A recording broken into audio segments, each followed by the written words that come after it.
Olá, eu sou Rita Castro, nutricionista, e agora vamos para a parte 2 do nosso vídeo sobre jejum intermitente.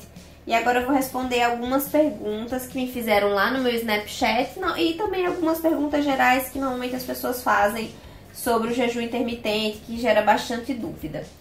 A primeira coisa é, para quem indicar o jejum intermitente, como eu já falei lá no primeiro vídeo, vai ser indicado realmente para as pessoas com sobrepeso, obesidade, né, que estão com uma certa dificuldade com essa mudança do estilo de vida e com algumas dificuldades nos resultados, e especialmente aquelas pessoas que têm tendência à resistência à insulina, ao risco maior para diabetes tipo 2, elas vão ter uma melhora metabólica melhor. Outras pessoas que vão se beneficiar do jejum intermitente, que a gente pode pensar na indicação, são as pessoas que têm muitas alterações genéticas, muitos polimorfismos genéticos para obesidade, como por exemplo no gene FTO, no gene MC4R, são genes que estão muito associados com essa questão do descontrole da ingestão alimentar.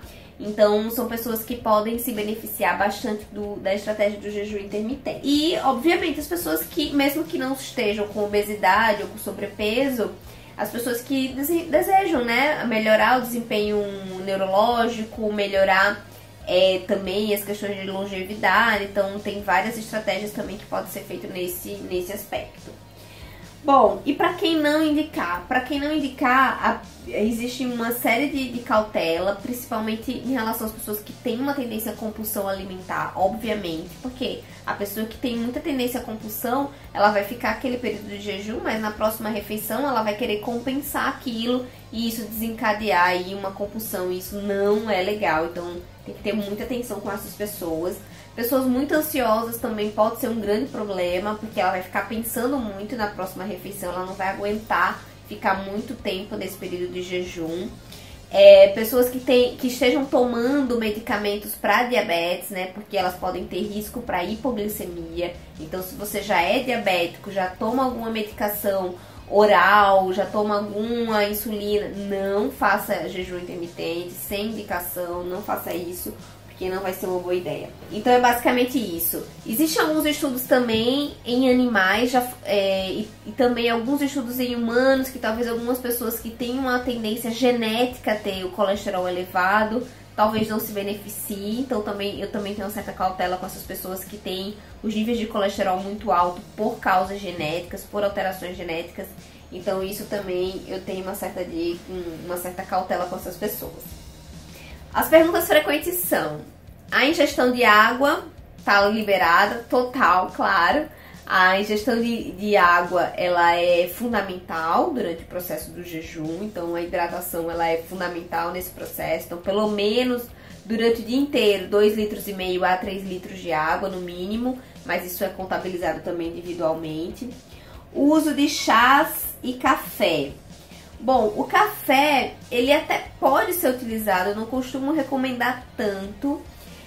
Se a pessoa usar o café puro, pode até ser, mas mesmo assim o café puro, sem nada, sem óleo de coco, sem canela, sem adoçante, sem açúcar, sem nada, o café em si ele tem um pouquinho de gordura, então às vezes ele pode quebrar um pouquinho o jejum, então talvez não seja uma boa ideia.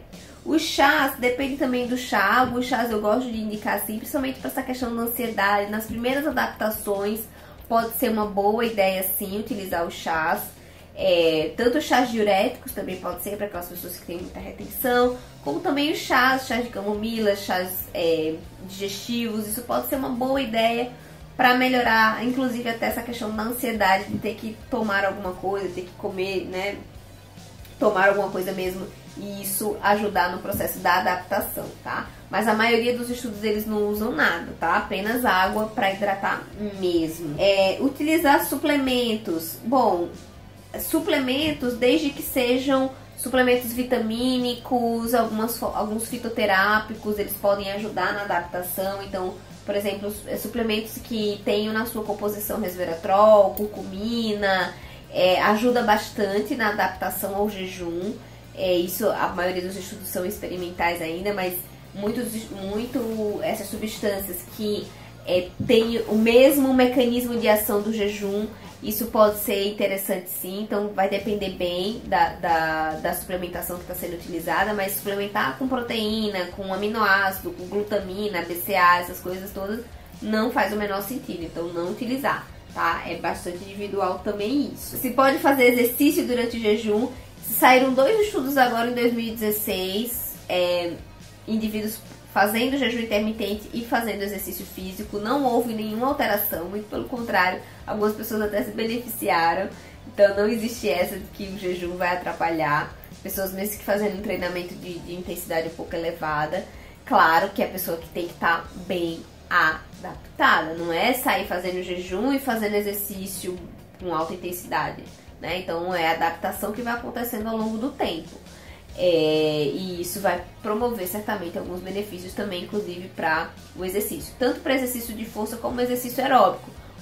Um estudo que saiu para exercício de força, que eu vou colocar aqui no vídeo, ele mostrou que não houve nenhum prejuízo em fazer exercício, né, musculação e fazer o jejum intermitente. As pessoas não tiveram perda de massa magra, isso não acontece de fato, porque existe a adaptação, então não há problema. Agora, claro que é individual, tem pessoas que realmente passam mal, que não se sentem bem, mas obviamente, quando a coisa não é feita da forma adequada. Outra pergunta que fizeram aqui é se o jejum de 16 horas já é suficiente. É super suficiente. Cada protocolo ele vai ser eficiente.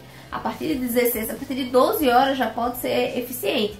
Agora, claro que vai depender das outras coisas que vai consumir durante o dia, de como que está distribuída a alimentação nos dias que não é feito o jejum, né? Porque como eu falei lá no primeiro vídeo, o jejum ele é uma vez na semana, 2 vezes na semana, então tudo isso vai depender de como é que está bem distribuído, de como que foi pensado.